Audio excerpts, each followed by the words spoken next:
Hola, bienvenidos a Escucha Podcast. Yo soy Álvaro López y entrevisto a todos los seres humanos que han tenido el valor de escucharse y que con su historia pueden inspirarte a maximizar el potencial que hay dentro de ti.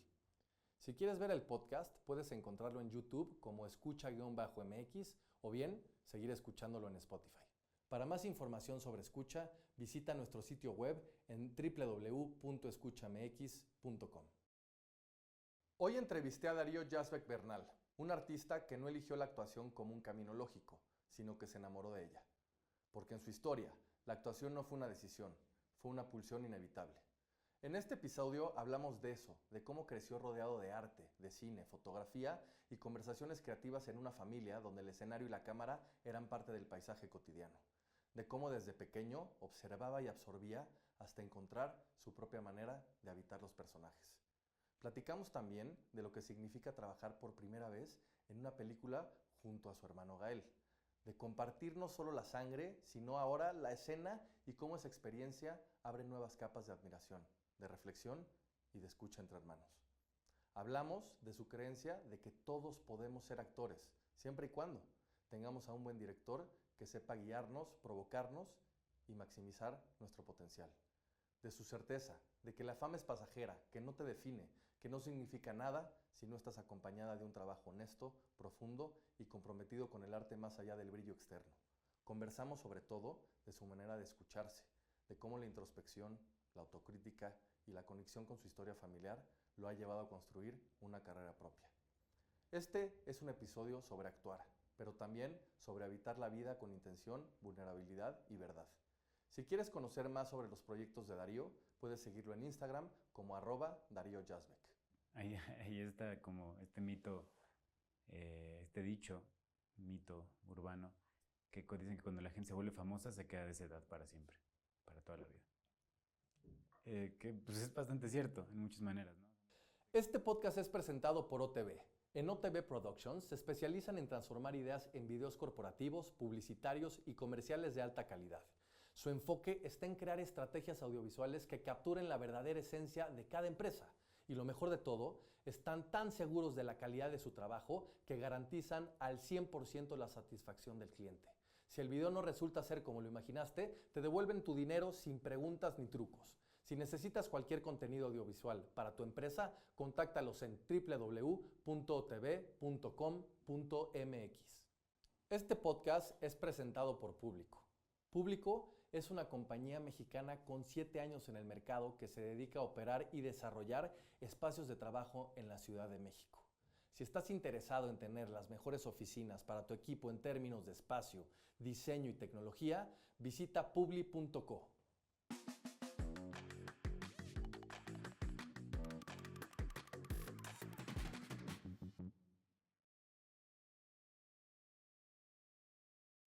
Mi querido Darío, bienvenido a Escucha. Gracias.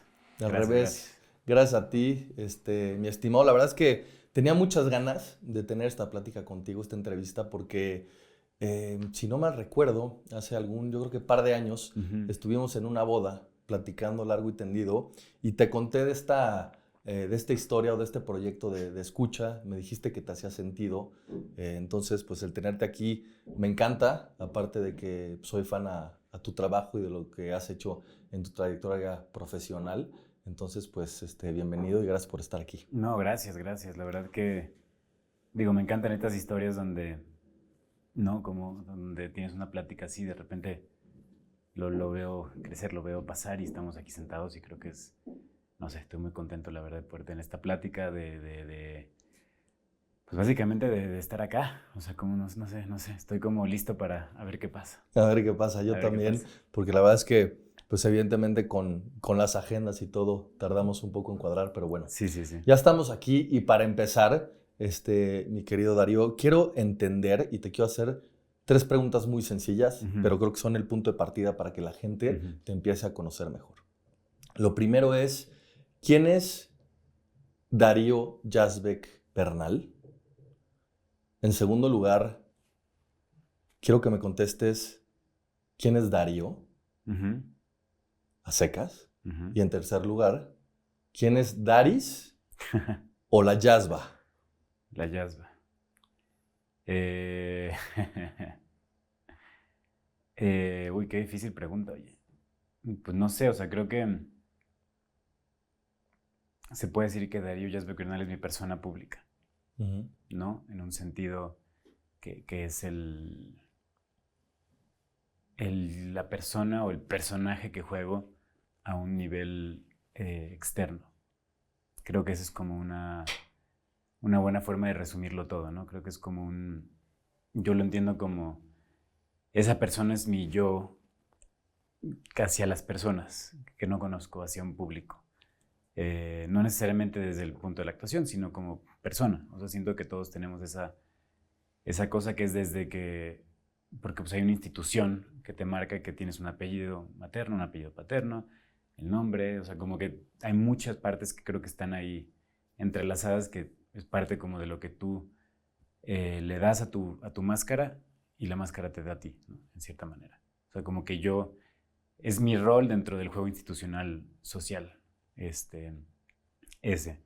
Después Darío, creo que se tiene que ver más conmigo, ¿no? En un sentido mucho más de quién soy yo, el yo personal, se podría decir, porque pues yo me entiendo como esa persona, a pesar de que no tuve nombre hasta los 6 meses, no se ponían de acuerdo mis papás. Creo que ese nombre, pues sí, o sea, es como lo que yo me entiendo desde mí mismo, porque pues yo no me estoy llamando todo el tiempo Darío Yazbek Bernal, ¿no? ¿Sabes por qué fue Darío? Porque sí, justamente tus papás tardaron 6 meses en ponerte Darío. No sé, no se ponían de acuerdo y ya el primero con el que se pusieron de acuerdo fue pero pues 6 meses después y ya me fueron a registrar y fue todo un tema toda mi vida. Que te registren extemporáneo por alguna razón burocrática es un problema. Un problemón, o sea, era como muy complicado. Y como no había, sí, como además, en fin, como no había acta de nacimiento de mi abuelo, es una cantidad de cosas que era como...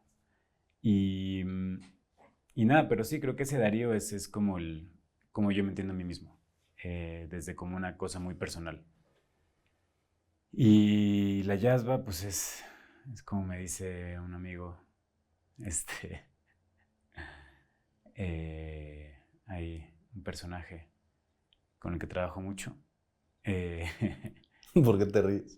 Pues porque todos le decimos leche. Ok. Entonces creo que nos manejamos en apodos. Y Daris, pues es como me dicen mucha gente que conozco, aunque me ha dicho que toda la vida. Pero me alegra cuando me lo llaman, cuando me llaman así. Porque creo que hay como... Darío puede sonar de repente muy serio. Oye, tal vez la forma en la que yo entiendo Darío es muy serio. Entonces cuando le dan jueguito me gusta. Y también pues Yazbek es un apellido complicado de poner, de hacer algo. La Yazba también es una buena forma. Un buen apodo. Ajá. Mi Daris, mi querido Daris, me encantaría saber cómo fue tu infancia. Al final vienes de una familia totalmente artística. Tu mamá, Patti, actriz, tu papá, Sergio, fotógrafo, Gael, actor, Tamara, actor. ¿Cómo fue tu vida entre arte desde muy temprana edad? Pues yo quería ser político. Ok. O sea, yo quería hacer otra cosa. Como que yo decía, no quiero hacer nada de esto. También, a ver, quería ser político a los 15 años cuando crees que puedes cambiar el mundo, ¿no? Yo creo que ser político en México está complicado. O sea, no. Lastimosamente no está la gente que sí quiere hacer los cambios, ¿no? Como que la gente que sobrevive en eso es la gente que tiene otras intenciones. Pero sí, o sea, creo que para mí era buscar otra cosa distinta porque pues yo tengo más intereses más allá del arte, ¿no? Yo creo que siempre yo vi a mi hermana muy... Ella sí es la artista de la familia, ¿no? Ella sí es muy artística. Mi papá es extremadamente artístico. O sea, mi papá te agarra esto y lo hace bonito. Lo que sea. Me agarra y cocina y o sea, todo lo hace muy bien. Y creo que yo nací con un aspecto como más... Pues yo era el que leía más, yo era el que estudiaba más, yo era el que me gustaba todo, aprendí muchísimo. Forzaba a mis papás a comprarme libros de historia cuando tenía 10 años, pero pues eran libros para adultos. Okay. O sea, como que yo tenía como una curiosidad y un hambre. que era otra vertiente, ¿no? No era necesariamente el arte como tal.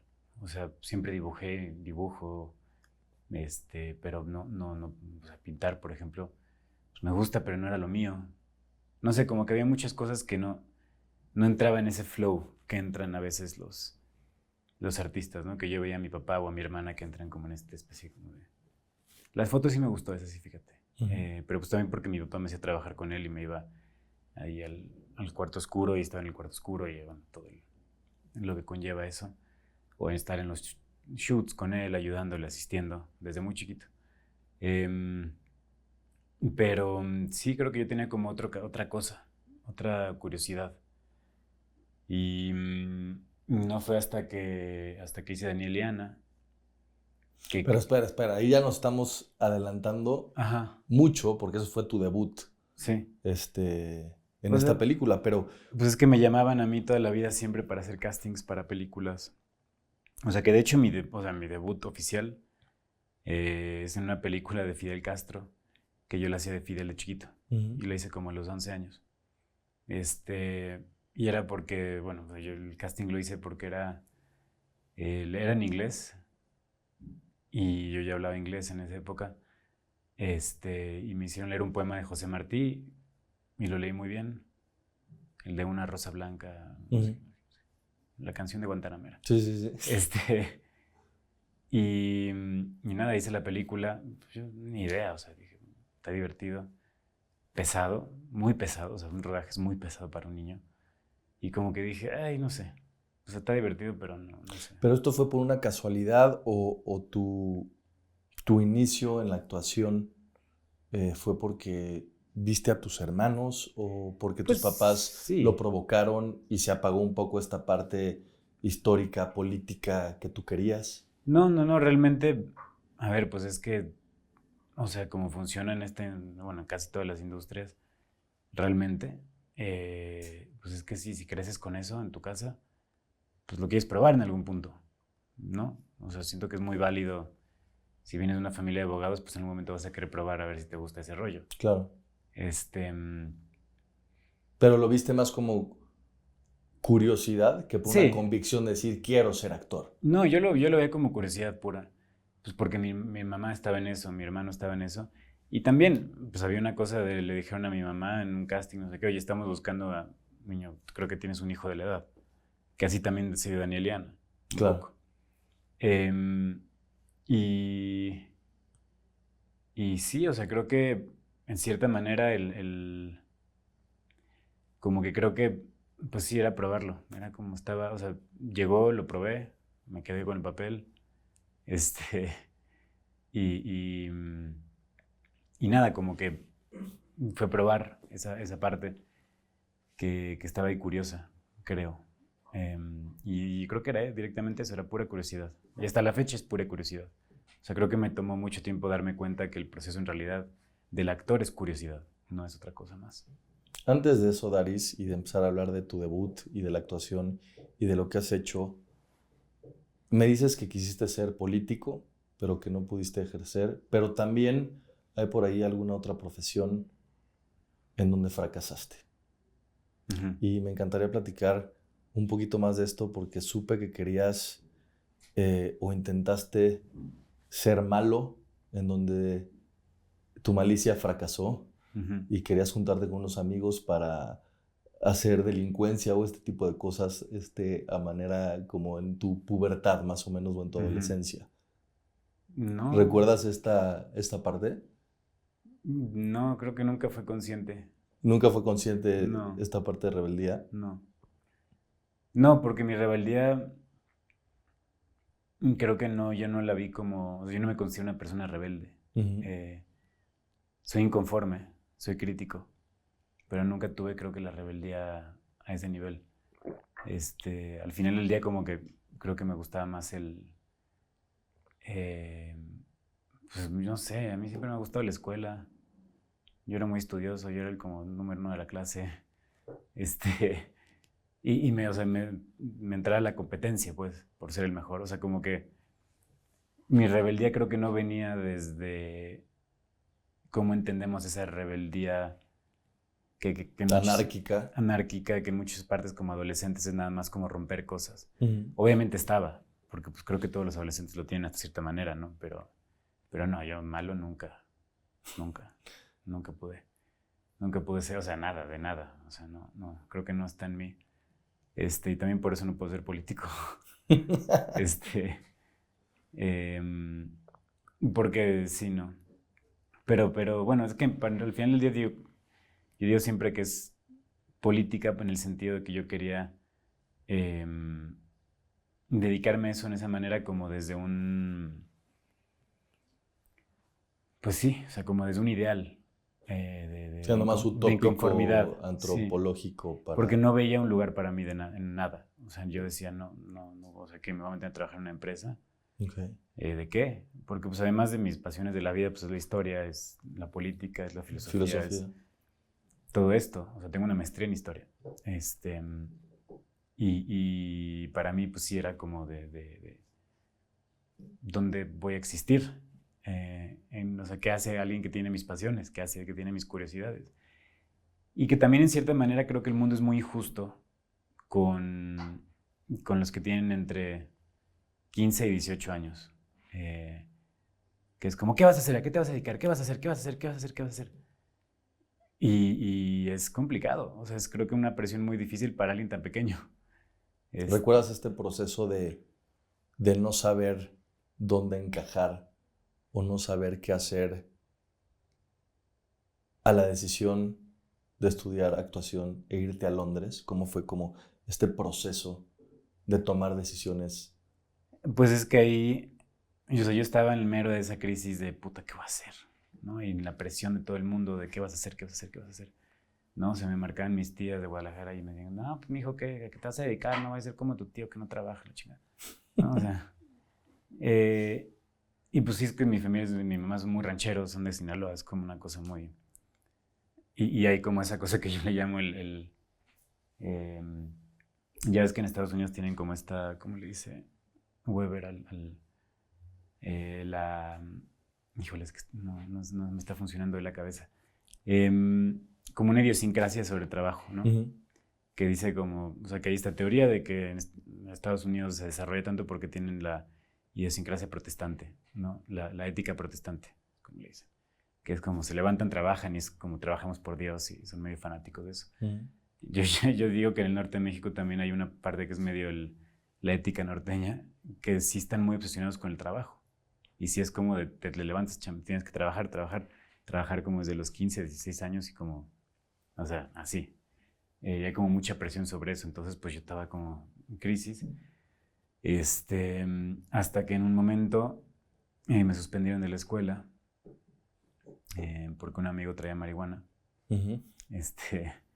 Y pues dijimos que era de todos, porque lo arrestaron en San Miguel de Allende.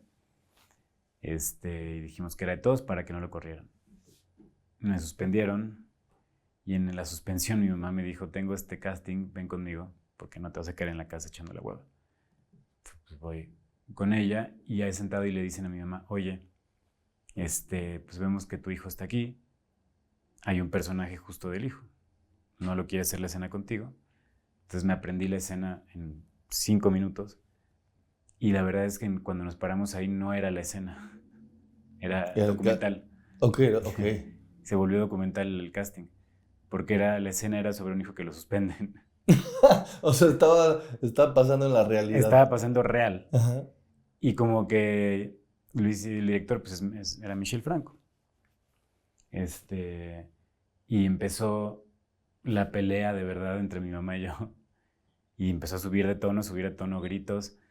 Y Michel decía, ¡corte! ¡Ya corten! Y ustedes seguían y nosotros seguíamos en el... Y como que ya después Michel me confesó, me dijo, no, pues lo estaban haciendo muy bien. Y dije como, órale, qué buena actuación. Y después dijo, no, esto es de verdad. Sí, le dijiste, no, pues era real. Era real. Me estaba peleando con mi mamá. Sí. Y nada, pues me dijo Michel, regrese la próxima semana porque te quiero ver más, no sé qué. Entonces empecé a ir un montón con él pues cada semana a hacer casting para quién iba a ser la hermana. Pero ahí te gustó la cámara, ¿te gustó lo que se vivió? O más bien... Pues es que fue como... Fíjate qué bonita secuencia de proteger a un amigo Ujú. en donde todos dicen que fueron, sale una oportunidad Ujú. de hacer un casting donde no es un casting, sino es una realidad en una conversación con tu mamá y contigo, y a partir de ahí se destapa algo que termina en la película de Daniel Sí, Llana. sí, pero pues creo que el proceso, por así decirlo, con eso, para mí fue pues ir cada semana y hablar con Michelle, y Michelle me daban películas y decía, ve estas películas, ve esta, llévate esta, ve a ver esto. Y creo que esa conversación con él me empezó como a detonar pues un gusto, me empecé a enamorar del cine, del proceso, de lo que hacía. Y ¿Cuántos años tenías aquí, Darío? 16. 16. Y nada, pues lo hacía cada semana, iba cada semana así al casting con él. Creo que hicimos casting a todas las actrices de México que tenían entre 20 y 35 años. A todas, o sea, todas. O sea, fue como exhaustivo, fueron 6, 7, 8 meses, 9 meses. Y de repente, pues ya fue como, ahora sí ya vamos a hacer la película, iba a ser Marimar Vega, tu hermana. Y fue como de, órale, qué chingón. Y pues yo como que yo estaba feliz porque me iba a saltar 3 semanas de la escuela. Estaba perfecto. Y nada, pues la escuela como que le gustó, no le gustó. Tenía llamados nocturnos y a veces tenía que ir a la escuela en la mañana, después llamaba nocturno, o sea, una chinga. Pero pues mi mamá me dijo, ¿quieres hacer esto? Pues ni pedo, tienes que hacer la Es escuela el también. costo, ambas cosas. Y, y nada, pues me eché la película y la escuela y todo al mismo tiempo. Y ahí creo que fue donde ya entendí el proceso y empecé a entender y empecé como creo que a sentir como, ok, esto es algo tal vez que yo sí podría hacer. Y a tu percepción, porque es interesante, ¿no? O sea, antes tú de tener una formación de actor en términos de estudio, fuiste actor en una película importante antes de estudiarlo. Uh-huh. ¿Hoy crees que el actor nace con ciertas aptitudes y aptitudes y cualidades? ¿O el actor, Se hace. pues sí, se hace, pero, o sea, yo creo que el actor siempre se hace, pero Sí, dentro de algo como más puro, el actor es? todos somos. Yo creo que yo vivo con la teoría de que todos somos actores, todos podemos actuar. Ponme quien quieras aquí, luego actor, no. O sea, pero sí, también, o sea, en cierta manera sí puedo llegar a eso. O sea, yo creo que como que esta idea muy errónea que tenemos, que también existe en la industria, que o sea, es muy impresionante, donde es como, tu personalidad es como un poquito el personaje que eres, los personajes que puedes hacer, o, es que es una persona tímida, no puede actuar. Es como, no, a ver, yo conozco actorazos que son tímidos, que dices, no pueden ni hablar, no pueden ni dar 3 palabras en conversación, pero los ves actuando y dices, te vas a la verga. Sí, entrar en personaje y es Sí, otra pues es el cosa. juego. Y al final del día o sea, que es que quiero regresar un poquito a lo que decíamos de como la familia artística, que yo no me encontraba en esa parte artística, porque creo que lo mío en realidad era el cuerpo. O sea, mi instrumento artístico en ese sentido era el cuerpo y es lo que yo encontré a través de la actuación. Ese era mi medio. Porque también trabajas con emociones, trabajas o sea, con muchas cosas, ¿no? Entendiendo las historias, entendiendo las cosas. Pero o sea, para mí, principalmente, pues sí, yo creo que todos podemos actuar. Y yo creo que también no existen malos actores, existen malos directores, ¿no? Ok, es una declaración fuerte. Sí. ¿Qué vio Michelle en ti para ofrecerte Pues yo creo que esta película? la sensibilidad, el interés en una película, que no estaba maleado, por así decirlo, porque creo que también pasa mucho que la gente que trabaja desde niño, que van en Televisa o cosas, como que ya tienen sistema de trabajo, Ujú. una forma de actuar. Y eso, pues no quería Michelle eso, ¿no? Es algo que justo estaba pensando en la mañana. Bueno, entiendo que muy bien que la industria del cine, por ejemplo, se quiere alejar de todo lo que tenga que ver con telenovela, ¿no? Pero, pero sí, o sea, creo que Michelle estaba buscando mucho eso, como alejarse lo más posible. Y en el tono de Michelle, que él, pues, es su primer peli también. O sea, él y yo estábamos como en especie de la mano en este viaje juntos, Ujú. porque pues éramos él y yo, y hasta la fecha pues seguimos siendo muy, muy cercanos. Como que hemos crecido en la industria juntos él y yo. Y pues él tenía 28, yo tenía 16. Sí, Estaba bien 16 chiquito. cuando estabas filmando y Ujú. sale 17. cuando tienes 19. 17 cuando estaba filmando y 18 cuando salió. Y Michelle pues pues sí, o sea, tenía 28, o sea, era muy joven. Muy joven. Y creo que fue esa parte, como también de ver la disposición que yo tenía estoy aquí y vine cada semana durante 9 meses, una vez a la semana, a hacer esto, 4 o 5 horas al día, y vamos, o sea, vamos a hacerlo, ¿no? Como la disposición también creo que eso, que la entrega, que al final del día creo que muchos directores siempre quieren a alguien que se entregue, más que otra cosa, ¿no? O sea, no quieren... O sea, creo que funciona más un actor que se entrega a uno que quiere imponerse. Sí, o que tiene todo Ujú. calculado. No puedes tener todo calculado como actor. Muchos Dijiste, creen que sí. dijiste una palabra muy importante que es la sensibilidad. Vio en mí una sensibilidad. La gente, Darío, te resume y te describe como una persona altamente sensible. ¿Qué entiendes por sensibilidad y cómo manejas esta sensibilidad para cuando estás preparándote en un tema actoral? Pues, o sea, es que no lo quiero poner así, pero sí hay una cuestión medio mística, casi casi de superpoder, eh, que yo leo muy rápido a la gente. Ujú. O sea, puedo hacer Un escaneo. un escaneo y la verdad es que rara vez me equivoco con las personas. Em, y para bien y para mal también, porque pues hay veces que si me cae, o sea, si alguien no me da algo, como me da rayito raro, Mm. me cuesta mucho como entrar ahí. Em, pero pues en el trabajo me ayuda mucho porque puedo estar leyendo un personaje y la primera cosa, o sea, me empiezan a llegar cosas, me empiezan a llegar ideas, me empiezan a llegar sentimientos y siempre lo entiendo creo que desde un arquetipo emocional al personaje. Que es decir, eh,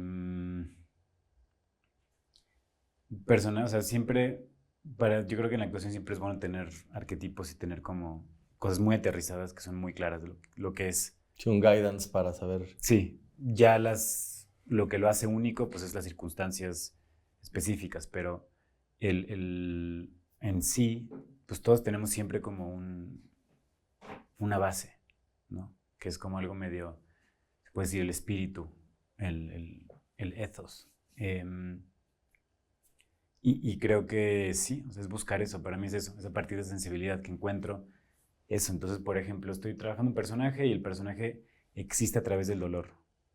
Entonces todo lo percibe a través del dolor. La felicidad la percibes a través del dolor. Ok. Pero pues es como lo que los lleva adelante, ¿no? Y ahora entonces ese dolor es un dolor que duele tanto, tanto, tanto que lo quieres destruir, que quieres como soltar esa cosa, o es un dolor como que nada más te destruye y no puedes hacer nada. O sea, como tratar de encontrar muy bien hacia dónde te lleva, porque pues todo esto son como energías y creo que todos vivimos a través de eso, ¿no? O sea, yo siempre digo la gente atormentada y la palabra atormentada es muy buena porque sí como que tiene una tormenta encima, en la cabeza. Los ves y están siempre como con cosas ahí. Y para mí es eso, es observar, también observo mucho. Y creo que eso es de las cosas más divertidas para mí, es ver a la gente y como creo que con mi experiencia y la edad y todo, me empiezo a dar cuenta que hay arquetipos. Y sí, hay gente que empieza a decir, esta persona le pasó lo mismo que esta otra, y empiezas como a hacer... a hilar los y patrones. es interesante ver eso, que sí existe. O sea, sí existen personas que no tienen nada que ver, que tienen historias completamente distintas, pero que la experiencia emocional es muy similar.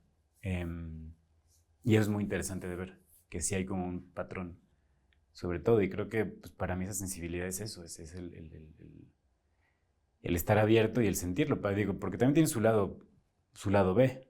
Que en muchos sentidos hay gente que quiere tomar ventaja de eso, ¿no? Claro.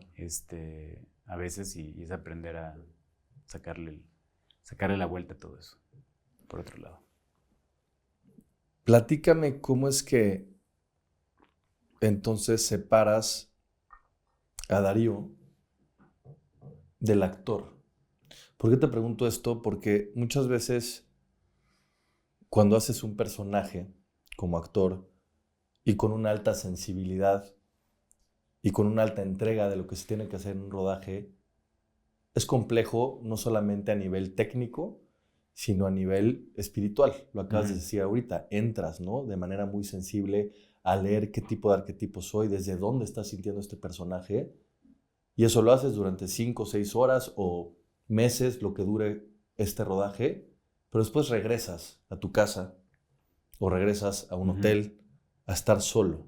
¿Cómo transicionas justamente del personaje a lo que te aterriza y a lo que es Darío con su libro de historia cuando llega a relajarse y a poner como la mente en la caja negra?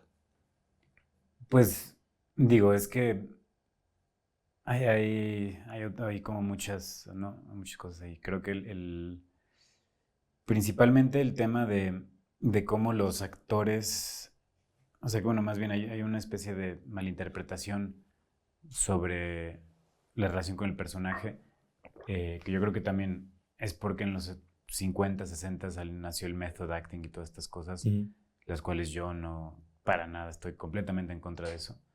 Se me hace que destruye mucho la posibilidad de creación.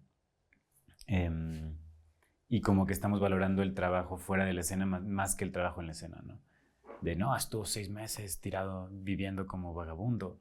¿No? Para interpretar a un vagabundo, ¿no? Sí, pero pues eso qué importa, o sea, justamente estamos actuando, no tengo que vivir, no tengo que, ¿sabes? No tengo que matar a mi tío para poder hacer Hamlet. Exacto. O sea, esto es toda una cuestión sobre cómo entiendes, y creo que hemos valorado mucho ese trabajo, que hay como hay una teoría que yo tengo que es una cuestión muy como de masculina, de estoy trabajando. Porque la actuación y el trabajo, por lo general, no es un trabajo que yo diga ejerzo todos los días de una manera activa. Ejerzo de una manera pasiva, que es mi conciencia en el cuerpo, cómo me siento, mi concentración, mi observación, qué veo, qué aprendo, qué estoy leyendo, qué estoy observando, qué conversaciones tengo, cómo son las personas a mi alrededor. O sea, esa es la parte del trabajo activo como actor. Y entonces creo que hay una parte ahí. Y yo pues busco... Es interesante porque ahora yo, o sea, sí puedo empezar a notar que tengo un método, porque cada quien tiene su método al final. Pero para mí es muy importante, en el momento en el que yo me quito el vestuario, ya soy Darío otra vez, ¿no? O sea, es como me lo pongo y me lo quito, el personaje. Pero, pues el proceso en sí también viene de mí. Porque esta cosa donde eres otra persona, tampoco yo estoy de acuerdo con eso. Creo que todo esto pueden ser personas dentro de ti, todo esto son personajes dentro de ti. Y son vertientes. Porque pues todos tenemos la posibilidad de ser todo, en ese sentido. Y eso es lo que me refiero, que todos podemos actuar. ¿A qué te refieres con esta frase? Que yo he descubierto dentro de mí cosas que digo, puedo hacer esto. ¡Hey! O sea, me dio como superpoder de, puedo ser así. Y puedo ser de esta manera. Y puedo hacer también esto, y puedo llegar a estos niveles, y puedo... Y por eso te decía antes que los actores es mejor que no sepan mucho. O sea, más bien que no lo controlen, que no lo planeen, porque no puedes. Hablabas de que no hay malos actores, sino malos directores. Sí, porque todos tenemos una experiencia común. Todos tenemos un cuerpo, un instrumento, todos tenemos una experiencia común. Pues tal vez nunca he vivido cosas que el rey de Dinamarca ha vivido. Sin embargo, en algún momento mi papá me habría quitado un juguete y yo sentí como que me estaban llevando, o sea, me estaba acabando el mundo. Pero pues no me acuerdo conscientemente de eso, pero el cuerpo sí se acuerda. Sí. La inconsciencia sí está. Entonces ahí creo en ese sentido como a lo que me refiero con que todos podemos actuar. Es por eso, porque todos hemos vivido una serie de cosas que tal vez no son circunstancias que digas, uy, qué dramático, uy, qué complicado, pero que en el momento para el bebé o para el niño chiquito que era, sí lo era, sí lo fue. Sí era un sentimiento como sobrecogedor. Esas experiencias se quedan en el cuerpo. Y entonces eso está. Y al final del día, actuar es jugar. O sea, somos la gente más privilegiada del universo. O sea, nos pagan por jugar, literal. O sea, yo cuando un actor me dice, no, es que nos están pagando por jugar, hay que disfrutarlo. O sea, este sufrimiento, yo y el sufrimiento y en el arte es otra cosa que nos podemos sentar otro día a debatir. Platicar, porque creo que el sufrimiento en el arte no debería existir. Lo tenemos muy mal interpretado. Es un vehículo, el sufrimiento, pero no es, creo, la forma en la que tenemos que acercarnos al arte. El arte es gozo, porque la creatividad y el arte viene del... O sea, si uno goza las cosas, es mucho más expansivo. Encuentras cosas mucho más profundas. Porque pues es divertido, no hay riesgo. Con el sufrimiento siempre hay riesgo. Hablando de diversión, Dari,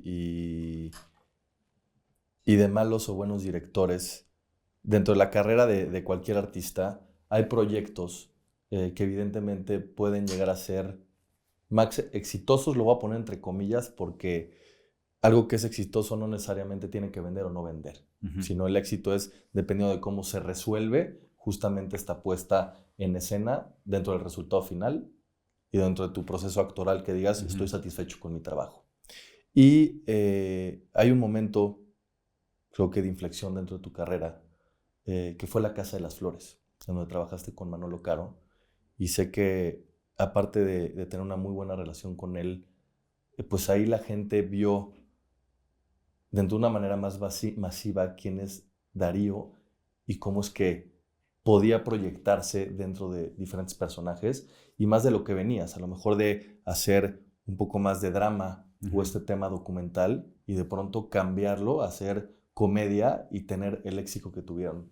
Platícame un poquito de cómo cambió justamente este Darío al Darío que empezó a estar en todos los reflectores, en todos los reportajes, en todas las entrevistas y con esta fama que te dio para mostrarte al mundo. Pues mira, o sea, por suerte a mí me llegó tarde eso, soy ya un poco más maduro. Porque ahí está como este mito, este dicho, mito urbano, que dicen que cuando la gente se vuelve famosa se queda de esa edad para siempre, para toda la vida. Que pues es bastante cierto en muchas maneras, ¿no? O sea, mucha gente que si digo, uy, ¿no? Te quedaste en los 21, ya tienes 62, o sea, sí, o sea, me gusta mucho el hecho de que haya llegado un poco más grande para mí, a los 26, 27, porque creo que eso me dio la posibilidad de entender muchas cosas. Primeramente de disfrutarlo muchísimo. Y de darme cuenta, pues sí, como sí, o sea, creo que había algo como me dio un lugar para disfrutar ese proceso. Yo creo que si me hubiera llegado antes no lo hubiera disfrutado, lo hubiera sufrido muchísimo. Y también para, bueno, crecer en esa manera, o sea, en ese sentido, como una plataforma, pero pues sí, creo que hay hablando otra vez de lo que hablábamos del principio, que es esta persona, esta máscara, este personaje que creas, que pues es un poco el personaje que tuve que crear yo. Diego. ¿Cómo se llama? Julián. No, pero no me refiero al personaje en la serie, más bien al personaje en mi vida, el del famoso. Ya. Que pues para mí siento que es la única manera en que puedes tener una relación sana con eso. Porque pues la fama es bien traicionera. O sea, sí es es complicado, es difícil, es traicionero, te prometen todo y de repente no pasa nada, de repente sí, de repente no. Y se vuelve paranoico. Yo he visto a gente que le entran rollos en la cabeza, empiezan a sufrir. ¿Cómo aterrizas para que no te gane justamente la fama? O sea, ¿de dónde te agarras cuando...? Porque rápidamente te puedes ir, ¿no? Sí, te puedes ir. O sea, estamos Fácil. muy vulnerables y estamos en la emoción y creemos que esto siempre va a ser así, ¿no? Y supongo que se siente bonito, en cierta forma. O sea, la fama y la fama, el poder y el dinero siempre corrompen, ¿no? Y como lo dice un muy querido amigo, Alexis Ayala, dice él, todos somos nuevos ricos con la fama, ¿no? Y es que sí, o sea, te vuelves loco, te empieza a llevar a lugares que pues sí, son trips de poder. Y yo por suerte, ahí sí tengo que decir que pues sí gozo con el privilegio de tener un hermano que lo vivió antes que yo. Y a través de él creo que vi muchas cosas, como que supe surfear la ola con más levedad que con muchas otras personas, o sea, que yo creo que para muchas otras personas puede ser. Porque creo que el golpe es fuerte y es una ilusión y no existe. O sea, la fama es algo que no existe, es una cosa que es como, que además, sobre todo hoy en día, es todavía más difícil, ¿no? O sea, creo que, si se puede decir, fuimos como la última ola que tuvo como ese reflector gigantesco. Creo que hoy en día ya es muy difícil como mantener esa conversación o ese reflector sobre ti por más de 2 semanas, 3 semanas. Hay momentos, Darío, que los reflectores se apagan, pero la esencia dentro de cada uno de nosotros sigue. Y tú, después de hacer La Casa de las Flores, tuviste un proyecto, no sé si llamarle polémico, que fue Paulette. Y en donde a lo mejor esos reflectores no fueron lo que conllevó La Casa de las Flores. ¿Cómo vives tu proceso para entender que no siempre va a ser así, o a lo mejor lo que pensabas que iba a ser así? Pues es que o sea, es entender las decepciones de todo, pues. O sea, como, obviamente, desde una cuestión muy personal, todos siempre queremos que le vaya muy, o sea, creemos y queremos que le vaya muy bien a todo. Claro. Pero pues también, mientras vas sacando más cosas, te vas dando cuenta que también, porque pues yo vengo del mundo, un mundo de cine, de películas que no les iba bien. Entonces creo que estoy más acostumbrado a eso que al otro. Pero sí, o sea, digo, lo de Paulette, pues no le fue tan bien, pero porque también no había una atención o un empuje detrás, ¿no? Creo que porque es un tema polémico, porque, pues, no sé, por varias cosas. Que sí pasa. En realidad, o sea, creo que en la industria, como siempre yo siempre digo, es como nunca sabes, tú puedes hacer algo increíble y nadie lo vio, tú puedes hacer algo horrible y todo el mundo lo vio. Nunca sabes. Puedes hacer algo muy bueno y que todo el mundo ve, puedes hacer algo muy malo que nadie nunca ve. Sí, y en donde se clasifica que algo bueno es algo que vende. Exacto. Que no necesariamente es así. Exacto. Y de repente hay cosas que dices, híjole, esto, o sea, como que horrible y le va muy bien, ¿no? Entonces, nunca sabes. Nunca sabes porque también como actor, pues nunca sabes cómo van a quedar las cosas.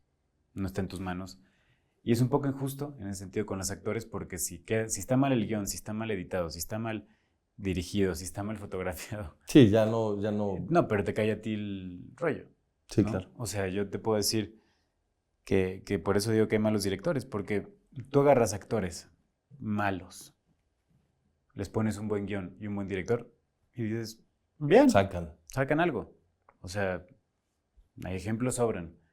Eso digo, en Estados Unidos hay muchos, ¿no? Muchos casos de esos que dices, o sea, Kevin Costner en Yellowstone, increíble. Claro. Y dices, pues sí, es que hay gente que nomás no sabe manejar a los demás, ¿no?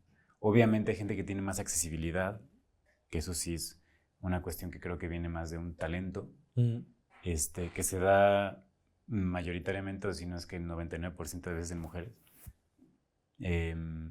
Nunca he visto un hombre que naturalmente lo tenga como accesible y juegue y entre y salga tan rápido, ¿no? Como que es algo que es muy interesante de ver, como estos juegos esos roles de género dentro de la actuación, pero pues sí, es muy cierto. O sea, tú ves los datos de las escuelas de actuación, por ejemplo, en Inglaterra, y el 80% son hombres. Las mujeres hay unas que dicen es que no necesitan entrenar, ya están. Sí, ya están como que... O sea, necesitan trabajar, no necesitan entrenar. Lo traen fisiológicamente. Sí. Y es como una cuestión de accesibilidad a cosas del juego. No emocionales necesariamente, pero es una cosa de cómo se pueden poner en el juego muy fácil. Y pues sí, o sea, creo que en ese sentido es cómo un director te puede llevar a ciertas cosas, ¿no? Y también... Sí, que es maximizar al final tu potencial que ve que tienes ahí dentro. Exacto. Y tú como actor te tienes que dejar llevar. Claro. Tú tienes que estar accesible a eso. Entonces ahí es donde se diferencia y es como dicen, no todo el mundo, y es como, no, sí pueden, pero pues hay gente que tiene límites más... ¿Hay resistencia más cuando resistencia. no conectas a lo mejor al 100% con un director? ¿O tienes que surrender, tienes que rendirte ante él para aprender a confiar y sacar lo mejor Pues de ti? es parte como de lo que se le dice el colmillo, la maña que con el tiempo con los actores vas construyendo, como de decir, no tiene idea, o sea, no conectas o dices, no está más perdido, ¿no? O sea, me han dicho unas cosas que dices, te cae. Pero ¿dónde, por ejemplo, ahí donde entra? No, pues tienes que sacar la chamba. No, la chamba O sea, la vas a sacar, sí. pero hay un momento en donde dices, ok, a lo mejor este director o está loco, o no le entiendo, o no conecto, no tiene ni idea, pero ya estás ahí. Sí, y es que es jugar... Y la línea es muy delgada de confiar a decir, bueno, pues voy a hacer lo que hice, saco la chamba y ya está. Depende mucho lo que estés haciendo. Porque, por ejemplo, en una película hay mucho más tiempo de hablar, entender, rebuscar, tratar de dar la vuelta. En una serie o sea, no hay tiempo, ¿no? Y en una serie es donde pues aprendes a chambear, realmente. Porque, otra vez, esta es como una teoría mía que tengo, que estaba pensando hoy en la mañana, pero lo de las telenovelas, México, o sea, como el cine mexicano hoy en día está aterrado de parecerse a una telenovela. Cuando en realidad venimos de las telenovelas. Cuando en realidad todo el cine mexicano son telenovelas, quieras o no. ¿Por qué? Porque entendemos el mundo a través del melodrama. ¿Por qué? Porque esa es un poco la conciencia social en la que vivimos. Tú ves una película que va de festival en festival, tiene una cosa que es un melodrama, o sea, nada más está, si tienes el volumen, en la película está de cine serio, es así, y la telenovela está acá. Pero el universo melodramático es el mismo. Y esto siento que si no lo aceptamos como espiritual, filosóficamente dentro de la industria, pues nunca van a pegar las películas.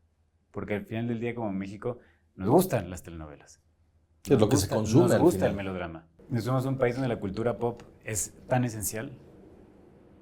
O sea, ¿sabes? Es además el soft power de México. O sea, hablando diplomáticas, o sea, políticamente, el poder que tiene México es lo cultural, que es las telenovelas, la música, el tequila, la comida, todo esto. Ahora los narcocorridos. Tan polémicos. Tan polémicos y reales. Y muy hipócritas, sí. Es la realidad del país, quieras o no. Pero sí, o sea, siento que nosotros tenemos que aceptar esa parte de nosotros. Y creo que La Casa de las Flores fue lo que fue por eso mismo, porque es la primera vez que se aceptó y dijo, pues claro, o sea, es una farsa, una telenovela, pero también es una telenovela de sí misma, o sea, juega con muchos niveles La Casa de las Flores, que me parece muy genio. Que ahí sí, Manolo, siento que encontró algo como, pues sí, todos crecimos con las telenovelas, de una manera u otra. Todos crecimos con estas imágenes, con estos melodramas, con estas historias. Pues, ¿escuchas a Juan Gabriel? No mames, o sea, es de verdad el dolor. Y es llevado a un nivel megadramático. Sí, teatral. Sí, pero de que pega, pega. Y eso es lo que somos como país. Sí, conecta. Y somos eso como país, ¿no? Y creo que sí, tenemos que aceptar esa... Perdón, es que es mi teoría de la mañana que dije, claro. Me encanta que la traigas aquí Sí, y no, la es que... expongas. Pero sí, o sea, sí siento que tenemos que aceptarnos como un país de telenovelas, ¿no? Porque eso somos. Hablando de aceptaciones y de cuando tomas diferentes decisiones como actor, muchas veces la vida del actor, y corrígeme por favor si estoy mal, puede llegar a ser un poco solitaria. Desde que cuando tomas la decisión de irte a estudiar a otro país, al extranjero, por ejemplo, como fue tu caso, estudiar actuación en Londres, o cuando haces un rodaje en donde a lo mejor no estás en la Ciudad de México con tu primer círculo de amigos, de familia, entras en estados donde la reflexión y la profundidad que tienes contigo mismo, pues es bastante, valga la redundancia, interna y privada.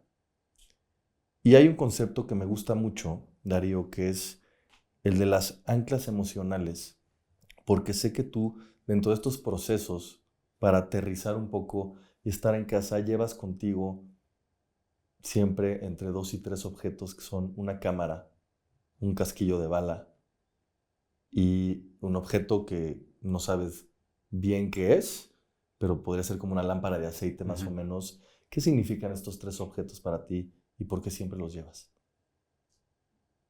Pues yo diría que es como una especie de ancla. Digo, también yo creo que soy alguien que aprendió a deshacerse de todo desde muy chico y a estar como, o sea, siempre he sido, de entrada, yo siempre he sido muy independiente. O sea, yo llegaba de la escuela y lo primero que hacía era la tarea. Y mis papás eran como ¿qué le Sí, pasa? O sea, si no le dijimos que tiene que hacer la tarea. nunca me dijeron como tienes que hacer algo. O sea, yo lo hacía. Era como yo, me gustaba mi rollo independiente. Y creo que sí, o sea, desde siempre como que tenía mucho esa mentalidad, como de yo solo y estar como en mi universo, en cierta manera. Y creo que esa soledad también, pues es un poder. Hay una parte como medio de poder, el saber estar solo. Que es, con el tiempo te vas acostumbrando. Creo que hay mucha gente que sufre mucho estando sola, aislada. El famosísimo síndrome del jamaicón. Que pues aprendí a que no me afecte. No sé cómo decirlo, como encontrar los placeres en otro lado, ¿no? Por más complicada que esté la situación. Y la verdad es que gracias a eso me he dado cuenta que muy pocas veces, así viajando en rodaje, lo que sea, he dicho ya me quiero ir. Como que he aprendido a de verdad disfrutar donde está. ¿Cómo? Pues es que soy muy curioso, me gusta hablar, me siento con la gente de ahí, me pongo a hablar, que me enseñen la comida, que me enseñen esto, vamos a esto, vamos aquí, vamos allá. Y como sí, creo que buscarle esas partes a la...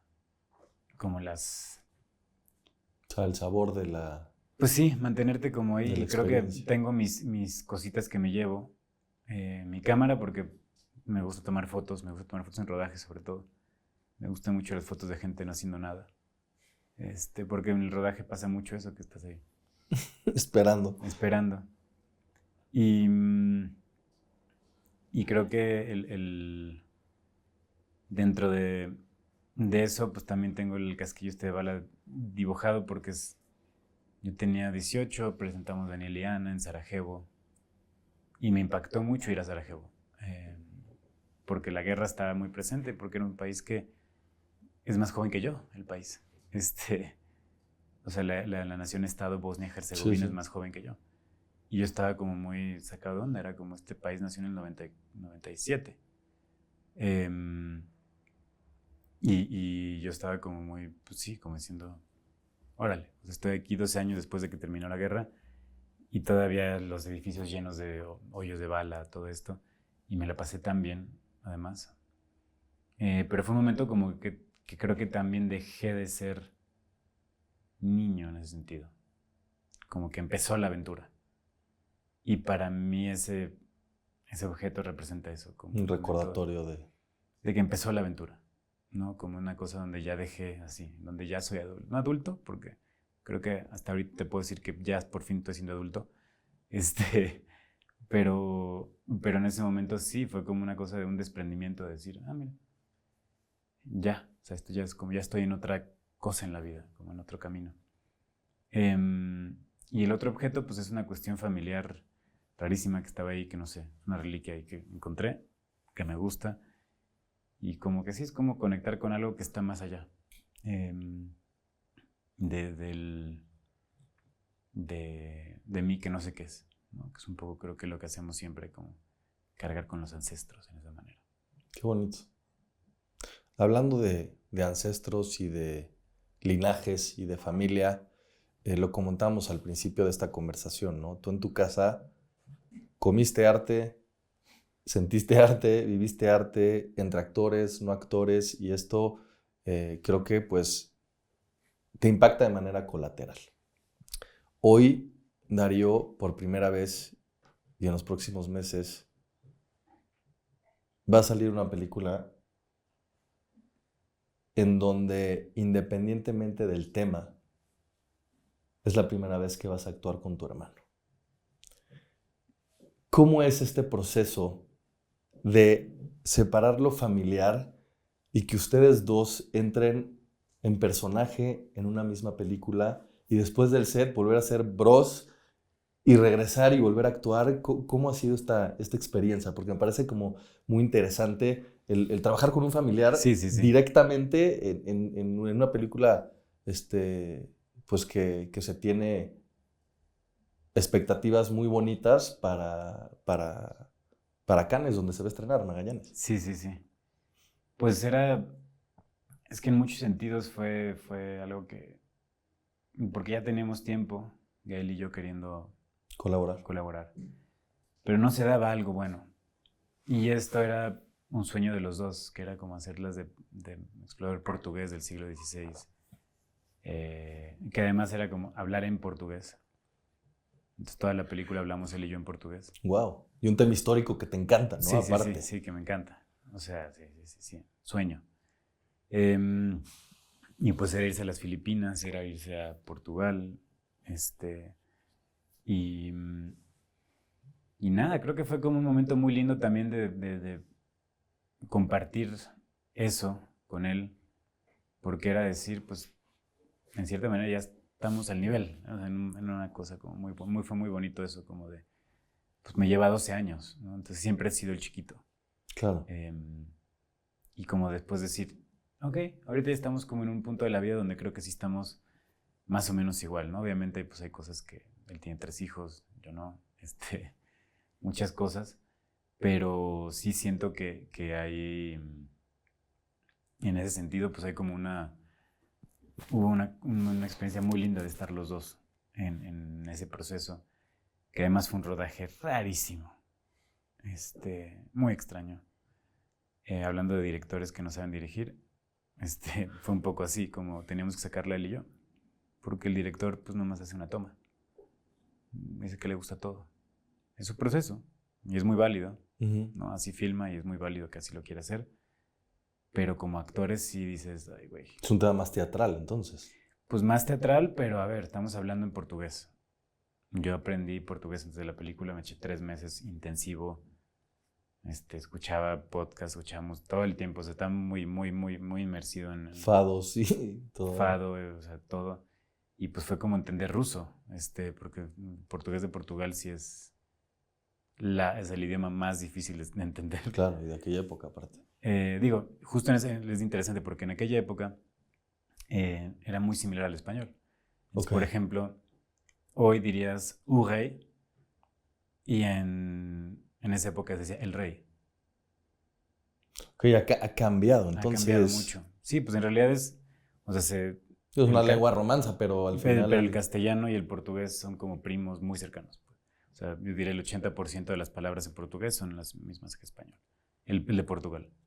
Y ha cambiado, pero por ejemplo, adoptaron la R porque querían afrancesarse. Ya. Entonces empezaron a R, pero pues no era una cuestión autóctona de esa época. O sea, del siglo XVI así no hablaban. Entonces, pues, como que dijimos, bueno, si sale todo mal, nos escudamos en ese argumento. Por lo pronto hay que echarle ganas y tratar de sacarlo como lo más portugués posible. Y era difícil porque pues el director nos decía, todo bien. Y digo, no, espérate. ¿Y cómo es tu conversación con él de, pues, seguimos, todo No, bien, decimos, cortamos, otra más. ¿no? O sea, ustedes empiezan como a exigir Sí. esta parte para Sí, tienes que exigirlo. protegerse, para sentirse más cómodos también, ¿no? Sí. Sí, porque pues no hay nada peor que un mal día de trabajo como actor. Es horrible. De puta madre la cagué en esa escena. Es que quedó horrible. Es que no mames, la peor actuación. Sí, la cabeza empieza a pa. Y sí, o sea, mi hermano y yo bromeamos mucho, pero sí decimos los dos. Hubo días que fue nuestra peor actuación de la vida, ahí. También un aprendizaje, ¿no? Y de repente otros días que decías, nos quedó muy bien, ¿no? Sí, fue un aprendizaje muy interesante del proceso de decir, también soltarlo. Pues me encantará. Porque a veces que te quedas ahí atorado y estás como luchando contra un monstruo imaginario y dices, ¡la puta madre la cagué! Quedó horrible eso. ¿Cómo lo puedo? Y te vas a tu casa. Y luego lo subjetivo que es, ¿no? Porque puede llegar una crítica o puede llegar la película y de pronto la que pensabas que era la peor escena de tu vida donde atormentaste te dicen, pues estuvo increíble. Sí. ¿Cómo hiciste esto, no? Y a lo mejor, no sé, pues es la mirada que cada uno le da. Que lo que digo, nunca sabes. A los personajes que nunca vemos. Sabes nada. Y también la edición te puede salvar de mucho. Pero sí hay pues parte de la vulnerabilidad de estar ahí. Y que mucha gente no lo entiende también. Sí, es muy vulnerable pararte. Desde lo vulnerable emocionalmente hasta lo vulnerable como a críticas. O sea, estás como abierto a muchas cosas que te pueden pasar. Que creo que mucha gente se le olvida también eso. Cuando somos vulnerables, hay algo de nosotros que es muy real, pero que puede llegar evidentemente a ser doloroso y en donde de vez en cuando nos protegemos sabiendo que podemos llegar a tener un superpoder para salir a flote. Has dicho superpoder más de 3 veces dentro de esta conversación y genuinamente me encantaría entender cuál crees que es tu superpoder, Daris, y cómo es que este impacta al mundo. Yo puedo leer la mente. ¿Tú puedes leer la mente? A ver, ¿qué están pensando los que te están filmando? No, ni quiero ni decirlo. Y por eso, viste, se rieron todos, se pusieron rojos. Claro. Claramente sí. la tiene. No tienes que explicar nada. No tengo que explicar nada. No, superpoder. Tu superpoder y cómo este impacta al mundo. Pues en cierta manera creo que sí es la sensibilidad. Esto que te decía, de poder como leer a la gente, entender, que también me da pues mucha empatía con muchas personas, ¿no? Y que es algo que me encanta, pero sí vivo una vida un poquito medio la Larry David, de cómo carajo estoy en esta situación, por qué esta persona me está contando esto. Ya. Y me ha pasado pues sí, todo ya tipo hay una de línea conductora. Pero creo que viene a partir de eso, que es como la sensibilidad y el escuchar. Generar confianza. Sí. Que creo que sí es a partir como pues una cosa que se da a través de esa sensibilidad. Porque sí, de repente sí puedo leer a una persona y decir, está en esto, estamos por acá, y lo puedes como llevar de una cierta manera, ¿no? Pero sí yo diría que es un poco eso, porque lo siento y lo entiendo rápido. Y creo que eso sí me da mucha ventaja, para muchas cosas. Y de repente cuando se sienta a platicarme el novio de una amiga que le puso el cuerno a mi amiga, no, porque no lo quieres saber. Claro. No me tienes que contar esto. No siempre quieres saber todo lo que te platican. Sí. Para cerrar, mi querido Daris, en cualquier proceso y en cualquier profesión y como pues la aventura misma de la vida, hay veces donde tenemos miedos, donde tenemos decepciones, donde nos da vergüenza recordar algo que hicimos o que está latente, ¿no? En nuestra cabeza, en nuestro espíritu. Y dentro de Escucha tenemos una dinámica justamente que habla de esto, ¿no? De soltar estos miedos y de soltar esta parte que ya no nos pertenece. Y ¿Qué vas a hacer con eso? de manera simbólica, primero me gustaría darte esta flecha y que nos platiques un poquito hoy a qué le tienes miedo y, y que después de que nos platiques esto lo escribas en la flecha Ujú. para que rompamos esta flecha con el cuello, Como que es jira- la parte como más jirafa. vulnerable de nuestro cuerpo, Ya. y que te puedas deshacer de esto, pues que al final ya no te pertenece y que ya no quieres.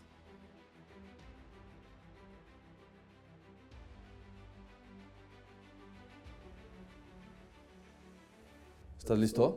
Darío, ¿estás listo?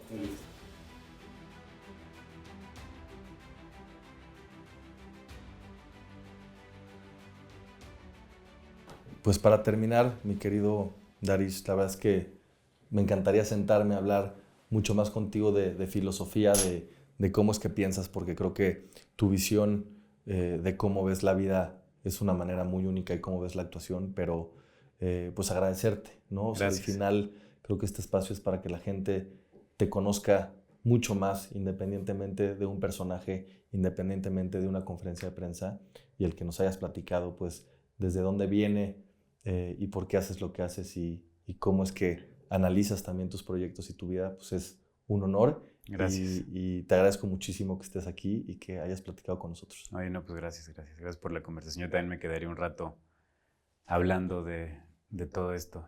O sea, que me faltó una cosa ahí que quería decir, pero bueno, como que el proceso para mí de la actuación es que me enamoré de él, no me cayó. Y creo que es una cuestión muy errónea que tenemos en cuanto a cómo escogemos profesiones o cosas, es a veces creemos que nos vamos a encontrar, ¿no? La respuesta, el eureka. Yo siempre quise ser carpintero, pero no. O sea, creo que más bien uno se enamora de lo que está haciendo. Y a mí me cayó esto y me enamoré de esto. Sigo enamorado. Puede que tal vez en un rato no, pero por lo pronto sigo muy enamorado. Pero sí, para mí era importante mencionar eso. No, y está padre porque al final, cuando te enamoras, es difícil que haya vuelta atrás. Sí, Pero lo que dices, ¿no? El enamoramiento dura cierto periodo de tiempo y creo que con cada proyecto y con cada cosa que haces puedes volver a enamorarte exacto. y seguir como cultivando eso. Entonces Sí, creo que eso es vale muy mucho cierto. la pena y creo que eso pues es la escucha, ¿no? Estar atento a qué te empieza a enamorar, de qué forma se seduce en esta conversación filosófica, para de pronto salir, ver qué es eso, qué era o qué es y al final pues plasmarlo. Sí, Entonces, sí, sí. gracias, mi querido Darío. Gracias a ustedes. Gracias, chicos. Fuerte abrazo.